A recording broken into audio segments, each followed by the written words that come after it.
শ্রাবণ মাসে মেয়েরা কেন পরে রঙিন চুড়ি? শ্রাবণ মাস হলো পবিত্রতা, প্রেম আর ভক্তির মাস। এই সময় ভগবান শিবের আরাধনা করেন বহু নারী। বিশেষ করে বিবাহিতরা স্বামীর মঙ্গল কামনায় ব্রত রাখেন।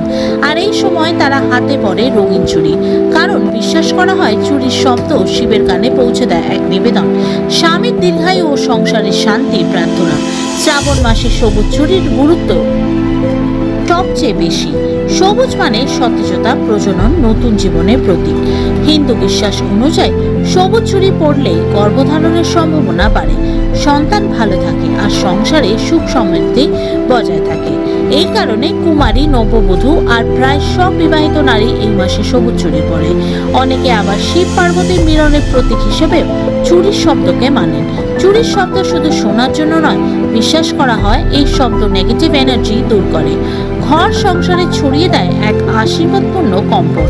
যেখানে নারীর হাত ধরে সেখানে এই শব্দ ভগবান শিব পর্যন্ত পৌঁছায়, আর সেখান থেকেই আসে রক্ষা, শান্তি আর অনন্ত ভালোবাসা। শ্রাবণ মাসে চুড়ি শুধু ধর্মীয় নয়, একটি রঙিন অনুভূতির প্রকাশ।